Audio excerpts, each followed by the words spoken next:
Welcome back to the Speaking and Communicating podcast. I am your host, Roberta Ndlela. If you are looking to improve your communication skills, both professionally and personally, this is the podcast you should be tuning into. Communication and soft skills are crucial for your career growth and leadership development. And by the end of this episode, please log on to Apple and Spotify and leave us a rating and a review. Now let's get communicating with our guest for today, Curtis Butler, all the way from the East Coast in Connecticut. He has 30 years worth of experience in the finance industry, including working for JP Morgan. However, he has switched to helping young professionals, especially millennials, with their career choices, job interview prep, and most importantly, what we emphasize on this show, which is soft skills. And before I go any further, please help me welcome him to the show. Hi, Curtis. Hello, Roberta. Thank you very much. It's a pleasure to be here.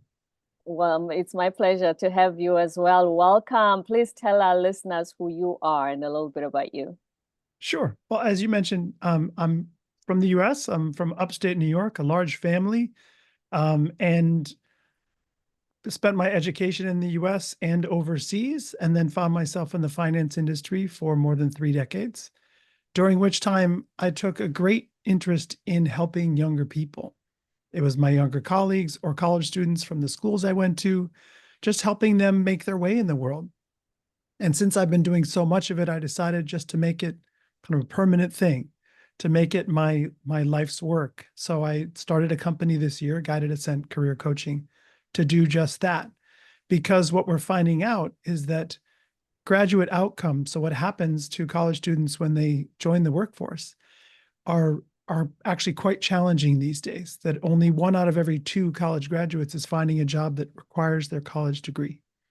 And part of what's missing, and it has a lot to do with what's happened in our culture and with technology, is exactly what you referred to at the opening, which is the lack of soft skills and the lack of opportunity to build those soft skills, because the way we communicate has changed so dramatically. Young people today do most of their communicating like this, right? And so there's not enough engagement opportunity with the professional world, with grown-ups. So when it comes time to interview for jobs, very often young people today aren't really prepared. So I help them not only determine what career path makes the most sense for them based on what they love and what they're good at, but also then how to bridge that gap between living like a college student, talking like a college student, right? Engaging that way, to what is required in the business world, what is required in the professional world. Right. And you made such a good point, because there's such a distinction now. I'm 48. So when I entered the workforce, there was no technology, there was no Google. My boss knew everything according to the rest of us. You know what I mean? It was Yes. a very different dynamic, and the way we communicated as well. The fact that we grew up playing in the streets, and when you fight with your friend, your parents will help you guys sort that issue out, and you learn to resolve the conflict, so to speak. Those were the soft skills we developed as kids. We didn't have, I think TV started at 3 p.m., finished at 6 p.m. back home. We didn't Exactly. have that much TV even. So even the way they are growing up, they are at a disadvantage when it comes to that. Agreed, 100%. The way young people grow up today is entirely different. As you noted, when we were coming of age, when we were going to school, there was no internet. There were no mobile phones, right? So it's an entirely different world. Everything was communicating with, again, if you were looking for even an internship, it was writing letters. Mm-hmm. It was really having to express ourselves in a more thorough way with the adult world, as opposed to today, everything is so immediate and you can very quickly send off an email without a lot of thinking. And unfortunately, that's what happens too often. So I really do work with young people to help them. I don't write things for them. I Mm-hmm. help them understand what is the purpose of what they're writing. It's about telling their story and how to make their story compelling enough for the person on the other side to be engaged, first of all, and second, to want to hire them. So it's about thinking about their communication with the professional world in a very different way. and teaching them how to tell their own story, their personal narrative, which is completely new to most young people. The idea of someone saying, tell me about yourself, which is how so many interviews start. Most people don't even know where to go. So I teach them how to pull together and how to even think about their own story, and then pull together a narrative that makes the person across the table understand, oh, that's how you got to this meeting. And it makes all the sense in the world that you're here. So I tell people all the time, you can actually win an interview in the first 5 minutes. If you're able to check all those boxes just by telling your 1 minute story, the kind of person you are, what kind of values you have, the way you grew up, the choices that you've made, more important than the job you just had. And so it's a new way to think about how to communicate your own story, how to think about what you want to tell the outside world, what you want to tell the professional world about yourself. And it's eye-opening for a lot of people. Right. And I was actually just speaking with a student this morning who said, Curtis, I can't believe the way the wheels are turning right now. I'm thinking about my resume in a completely different way. Most people think of the resume as a list of the things they've done. And Mostly that's like a not, LinkedIn profile. Yeah. yeah. And it's not meant to be that. It's meant to be, it's my one look at you before you, if you're lucky enough to get an interview. So show me your story, and don't tell me where you worked. Tell me what you did and what you learned. And that really helps me understand, wow, this person is road ready. This person is ready for this role. So that's a lot of the work that we do that also helps these students and recent graduates stand out from the crowd, because that what we've just described and just discussed, for all the reasons we discussed, they're not taught, they're not practiced as much as they could be and as much as they used to be. And I'm wondering, when they say a lot of them don't even know what their story is or how to tell it. If you think about, because of technology, there's so much noise and there's so much of, I'm not saying the answer is to be conforming like we used to be in our generation, but I find that everything is just, how do we rebel against this, or how do we become different from what we hear? There's so much of, TikTok, whatever it is. And so that's why I think a lot of people, young people now, struggle with even asking themselves, what do I believe in? Like I said, what are your values? Who am I? Because there's just so many voices, which we didn't have. 100%. And young people today are just as smart as young people were when we were growing up, probably smarter. But they don't have the opportunity, or don't take the opportunity, because of what you said, the voices, or I say distractions, right? The unfortunate fact is that social media is designed to distract young people. It's designed to keep them on it. And we've all observed, I have 2 teenagers, we've all observed it. They are on it all the time. And that can have benefits, of course, and there's engagement and there's interconnectivity that's wonderful, but obviously we're aware of the downside. But the downside, I think, that you and I are referring to is that there are fewer opportunities to just stop and think, to stop and ponder, right? When I was a young person, when I was a teenager, and there was no place I was meant to be, or homework was done, and we didn't really do a lot of TV watching in my house. But if, let's say, I wanted to make the choice to watch TV, and my parents are like, yeah, the TV's off, then what? Then I'd be sitting in my room. What am I going to do? I'm going to draw, right? Make some art. I guess I'm going to read a book, maybe a book I've already read because I enjoy it, but there's more thoughtful slowing down. And that's really, and I don't hold it against the kids. It's not their fault. It's really the way the culture has changed, and it's extremely difficult for them to pull themselves away. So I offer them an opportunity, a safe space to say, it's just us now. Let's talk. Let's figure out who you are and what you really want. I've had this conversation so many times because young people have a lot of pressure on them, and they listen to what their parents say. Their parents give them wonderful advice. They care so much about them. They listen to what their friends are doing and what other people tell them they should do, and might not take enough time to sit and say, wait a second, who am I, as you said? What do I want to do? And I dig into that with them. And let's figure out where your passions lie, what you really love, what you would dream about doing when you're 30. And how do we Mhm. get you there? Is it possible? Okay, you're probably not going to play in the NBA, but let's come up with something a little bit more realistic.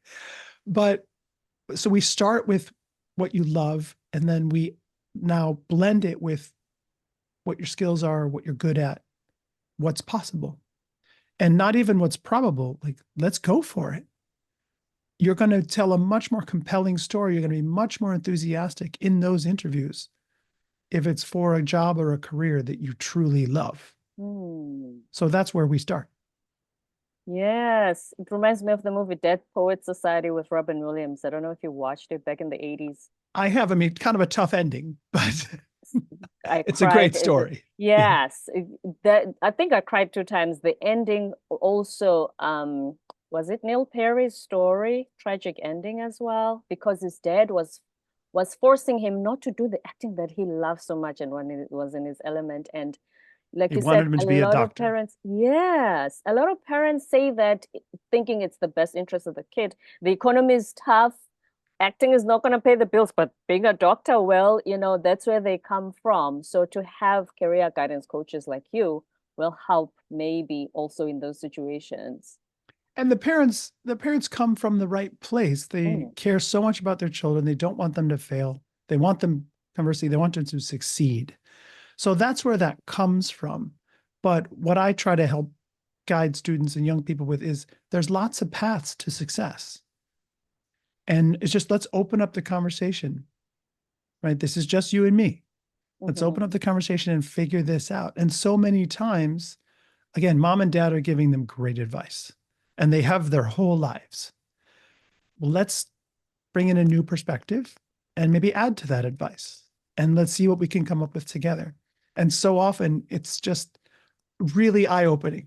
They finally realize I can do that. Mm. I've always felt like that was just a pipe dream, but why is it? I actually have enough skill to do what I love. Let's make that happen. So that's the guiding that I do. Right. Let's go back to the communication aspect of it. I had a guest who was in HR for over 20 years. And she says one of the downsides to this generation growing up with so much technology and just texting and things are abbreviated and all those those words that I have to look up on Google and go, what's WYD? I don't know what that means. Is that Yes. even during the interview process, because some companies that it's an entire process, it's your resume, it's a first step, a second interview, and whatnot, is that sometimes they feel they would say things like, why are you asking me this? It's already in my resume. Wow. Because they grew up in their culture of so many shortcuts and just shorter attention spans, and everything is quick. And therefore, if they've given you the resume, why are you asking? You should have read it. First of all, a lot of interview panelists say they don't read the whole resume. 8 seconds tops. So they Yes. obviously haven't. And so to them, it doesn't put you in the right frame, and for them to perceive you that way, that they're just asking for information and you go, but I've already given you my resume, what more do you want, kind of thing. But at the same time, as I said, it's because they're just growing up in this culture where everything's just chop chop chop. I think you make a great point. And what is a little bit surprising perhaps to my generation is the feedback that we hear from employers. So I've done a lot of research before starting this company about graduate outcomes and what employers are saying and what the students are saying and where some of the gaps might be. And so much of it is in the leadership communication. And in some of these surveys, employers have said, as many as much as 35% of the students fail to come to the interview properly dressed. And roughly Just half dress properly before they dressed. even start talking. Right. So it's a Zoom call like this or an Right. in-person interview. They're they're wearing casual clothes, their shirt's not tucked in. They've just not been trained in the same way because in this remote society, right? Unfortunately, Mm. since COVID, It's not been the same training, frankly. And because those in-person conversations have not taken place as much as they used to, and in fairness to this generation, the students that graduated in 2024, graduated from college, were high school seniors in the US, or high school seniors when COVID hit. Yes. So they were really shortchanged. They lost their senior year and their freshman year of college. These are really important developmental times when they could have been building those, having those engagements and building that experience. And since then, we went from everything being in person to most interviews now taking place across a screen. And they're just not properly trained for it. So we work a lot on that. 50% of the students have a difficult time, according to the employers, maintaining eye contact in a conversation. Again, nothing wrong with these young people. It's just inexperience. It's lack of practice. So once we recognize what those gaps are that the employers are seeing and the employers are struggling with, we can bridge them. Right. It's the culture that creates all the stuff that we're talking about right now. And one pandemic. Yes. Hopefully it doesn't come back. That's right. And then the thing is, when you do talk to the employers, like you said, you've researched it with a number of them.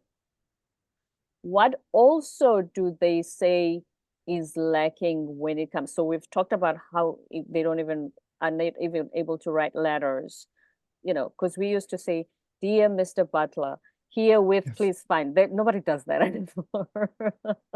You know That's what I right. mean?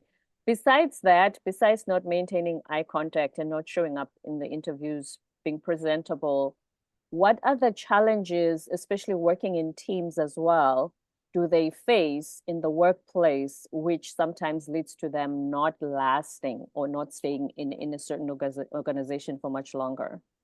Sure. I appreciate that question. I think it's a generation that's very casual.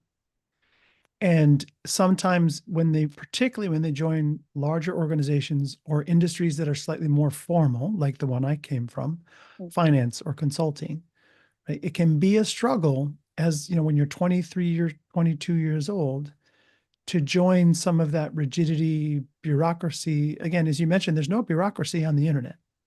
Everything is super speedy, efficient. If you like it, you stick with it. If you don't like it, you're gone.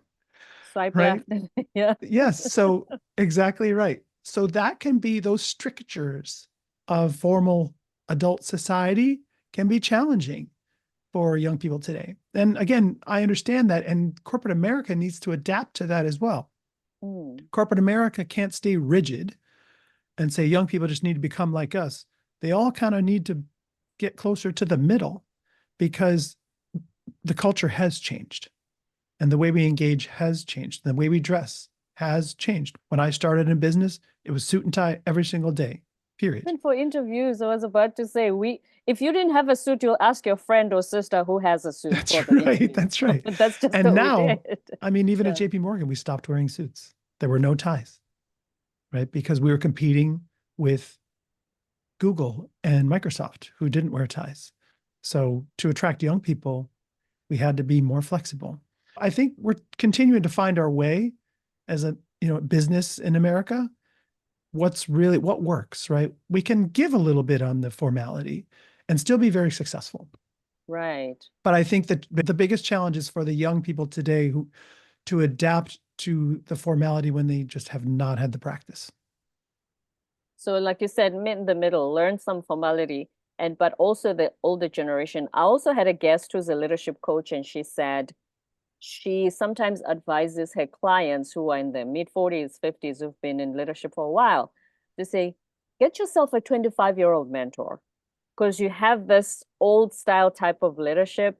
They're going to get you up to speed with what's going on right now, because we do encourage leaders to be flexible enough and be agile, go with the times while being productive and making sure that the outcomes are met. Yes, I think that's a wonderful point. I just had another conversation this week where this exact issue came up. I used to always look above for my life lessons. People who've been around a lot longer, they have so much to teach me. I gravitated to them like a magnet. And now I'm learning. I have an apprentice who's working with me this summer. And I'm now learning. I have teenagers who teach me something every day. But I have someone in her mid-20s working with me, helping build my company, and very importantly, helping build my social media presence. And what's interesting is not only is she teaching me about social media and how it's perceived, but she's actually a terrific strategist, helping me think about my business from the perspective of a new generation. And I've told her this. I said, you are just the best sounding board for my business strategy, because it was the wake up call. I need 20 somethings to help me be more successful, not just because my business targets young people, but because they bring an entirely new brand of thinking, which I really respect and appreciate. I've always been a person who respects people in the professional realm, students. I think that's one of the reasons I enjoy the coaching. We're able to build trust because I respect them. Even at 17 years old, I show them a lot of respect because they're independent human beings with their own minds and their own views, and I want to hear them. But I'm really learning right now how savvy the younger generation really is and how they have so much to teach us. Absolutely. It reminds me, how back in our day you'd register for a strategic management course to be able to run your business. Now just call up a young person. Exactly. That's it, just a shortened MBA. That's right. Absolutely. And like I said, we even advise leaders to get a young mentor because we do respect the fact that they know they're on the ground. They know what's going on much more than somebody sitting in a 27th floor office and who's been there since 20 years ago. So yes, we certainly do welcome their contributions. And when it comes to soft skills as well, is there anything else that you do emphasize when it comes to coaching them? Yes. So like I said, what the employers really are looking for, and they're not finding as much as they would like, is that confident conveyance of a sense of leadership and professional communication. There's a slang that young people use today. Every generation has its own slang, but there's a comfort or lack of formality in those conversations, so the slang comes through. And the like. American young people, it's like this and it's like that, right? And again, young people are very adaptive. So when I make them aware of it and we focus on it, it can go away. Of course. And part of that, and it's the right question. What else can they do from a communication perspective? One of the biggest challenges is that young people tend to speak very quickly, especially with each other. So they're in this habit of just really rattling things off very quickly. And again, this is a generational thing, no fault of their own. But I say, if we slow down, not only will you have more time to think about your answer, but you will grab my attention just by slowing down, just by allowing for that 1 or 2 second pause. And I can tell they react like, wow, that works. That really works. Suddenly Curtis. the air changed. Completely. And now I've really got your attention. So what I'm going to say next, you're really going to hear. But what tends to happen is the answers just come so quickly and they just keep talking and talking and talking, and then nothing sinks in. So we work a lot on that, on effective speech. And part of effective speech, probably a major part of effective speech, is taking your time, allowing yourself to emphasize what's really important, and having those, what they call those pregnant pauses that have the audience leaning forward in their seats. And it really does help in an interview because I will truly be listening. And I find that when I'm mock interviewing students or just kind of telling story after story, going on and on for a couple of minutes, I don't even hear it anymore. So that's something we work on as well. And we on the show as well, we emphasize public speaking, presentation skills, because as you said, those are the skills that also help you accelerate your career. Because if we are both fresh graduates, and we enter the corporate world doing the same team. And our boss asked us and said, Curtis, go ahead and make a presentation to that potential customer. Show them what we do. And he said, but I'm afraid to speak in front of people. Yes. And I take the chance. You know what I mean? I look good, and I took the leadership you mentioned earlier versus you just saying, oh my goodness, I can never stand in front of people. Because if I've trained myself to speak, take those pauses, be able to make a presentation and explain my point, it puts me at an advantage compared to someone who Huge. hasn't. Yes. And look people in the eye, right? Engage them properly, directly, right? It makes a huge difference. And I will admit, when I was young, I was afraid. If you asked me to go out there and talk on stage, I would have been anxious about that as well. I think it's fair to say everyone starts out that way. There are very few natural public speakers. So what's the only remedy? Practice. Always. And, my wife is also a big public speaker. And, if you said to either of us, we need you to go talk to this crowd of 500 people for the next half hour, talk about whatever you want. Each of us would say, okay. Yes. Because we can, right? Because we have the practice. So I work on that I say often, the key to a successful interview, the most impressive way to present yourself in an interview is something I call confident humility. And it's going to be kind of a foundation of a book that I will eventually publish about mentoring and coaching. We look forward to that. But confident humility means you come across with confidence that you believe your skills are sufficient and you have the experience required to excel in the role. But the humility to recognize I'm young, I still have a lot to learn, and I would be honored to work for such a prestigious company and to learn from you. That combination is very powerful, because if you think about not having that balance, if a young person comes across as too confident, it's a turnoff. Like, you're only 22, right? Or if they come across Doesn't it start in the teenage years, Curtis, where people say, I know everything? Yes, and it starts a lot earlier than that. I think at least I've been experiencing that. But Kidding. But I know through my own experience, and I've had to tell people this. Say, look, you come off as too confident for someone who hasn't ever worked, right? And that's not your fault. But remember, the people you're talking to have a lot to teach you, and you want to make it very clear to them that you're excited and you're eager and you have a lot to learn. But I think the experiences that I've accumulated and the skills that I've developed will be very helpful for you from the first day I join. But I'm here to learn, right? I'm going to pour my energy into this, right? To do exactly what the firm requires to help you, succeed, because if I make my boss look good, it works out for me, right? Exactly. And I guess I would add one other just critically important soft skill, which is formal writing. You said that earlier. No one writes, herewith, I enclose my resume. Please find. Yes, and that's fine. That one could see that as, a little too formal these days. But I find that one of the rarest skills nowadays is proper written expression. Again, it combines with that storytelling. Like, what do you really want to say with this cover letter? And very often the cover letters are usually twice as long as they need to be. For two reasons. One, you need to be able to come up with a concise way to say why you're the right person for the job and how excited you would be to have it.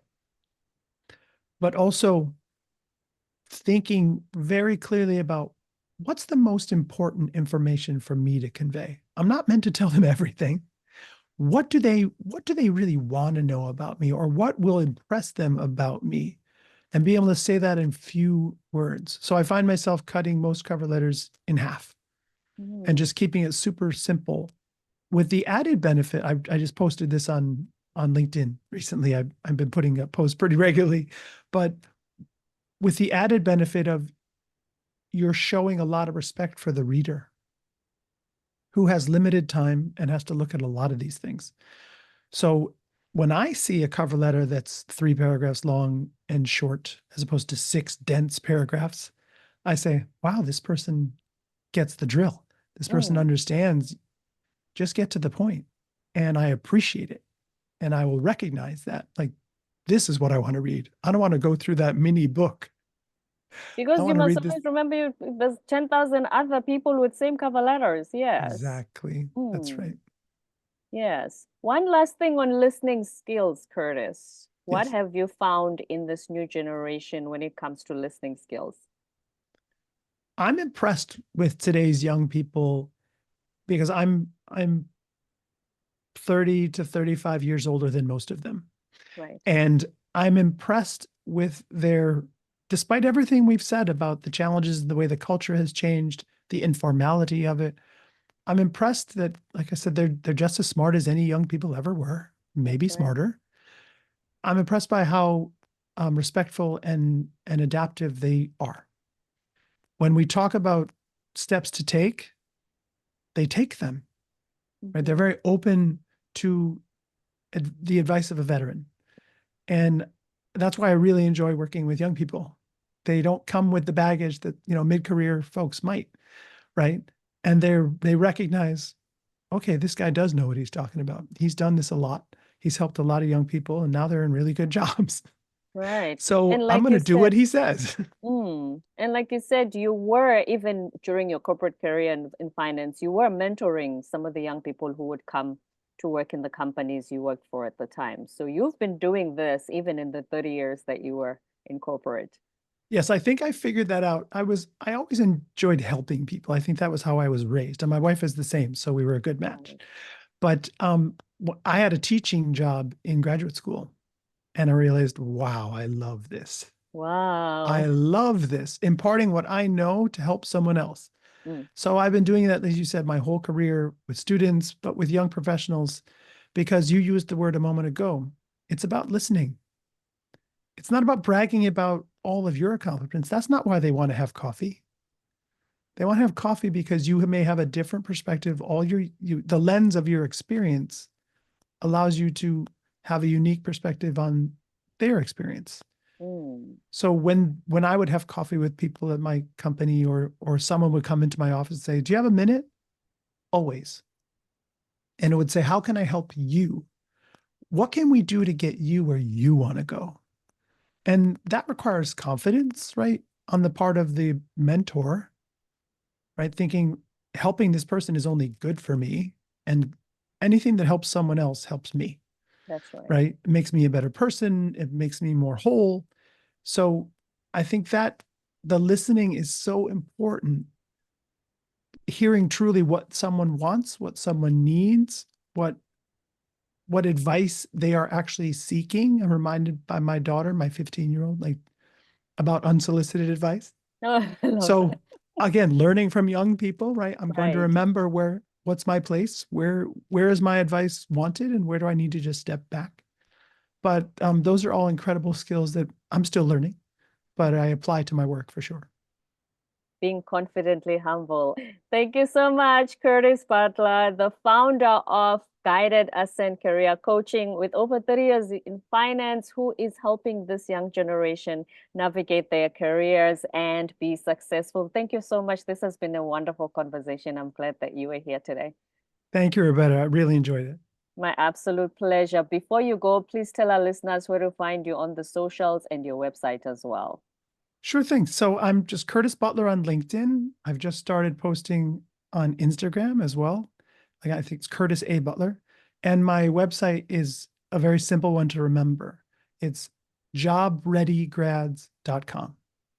Jobreadygrads.com. Curtis Butler on LinkedIn, Curtis A. Butler on Instagram. Thank you so much. And please continue with the work that you're doing, Spiritness.